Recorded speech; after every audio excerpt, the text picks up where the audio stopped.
यमराज या धर्मराज ऋग्वैदिक देवता छथि, मृत्यु के न्यायकर्ता, धर्माधिकारी। तैं धर्मराज संपूर्ण भारत में धर्मराज के मंदिर नगण्य अछि। तेलंगाना के करीमनगर जिला में एकटा धर्मराज मंदिर बहुचर्चित अछि। संपूर्ण मिथिला में धर्मराज के नहि कोनो मंदिर अछि आ नहि नित्य पूजा लेल मूर्ति। मुदा धर्मराज के रूप लोक के बुझल छै, कारी महिष पर सवार, हाथ में दंडपाश लेने।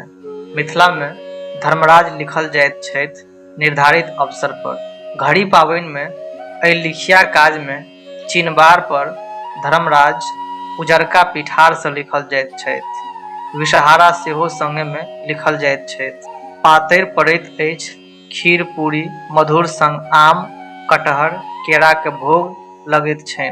प्रसाद अपन घरक लोग व दियाद मुख्यतया खाइत छथि। घरक बाहर किछु नहि जा सकैत अछि। घर के एकटा कोना में खाइत खोदि के अवशेष के गाड़ि देल जाइत छै। एहि पाबनि के नामकरण घड़ी किएक स्पष्ट नहि अछि। निश्चित समयक घोतक नाम घड़ी वा घरे घरे होय वाला पाबनि घड़ही घरे में होय के कारणे घड़ी अनुसंधान करबाक अछि।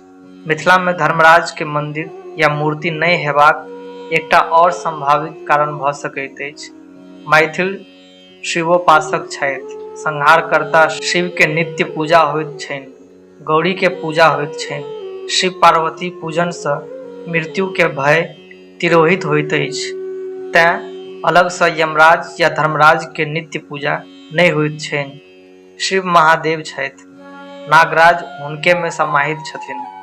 तें समय विशेष में धर्मराज विषहारा के लिख क आराधना कयल जाइत छनि, मुदा नित्य नहीं। धन्यवाद।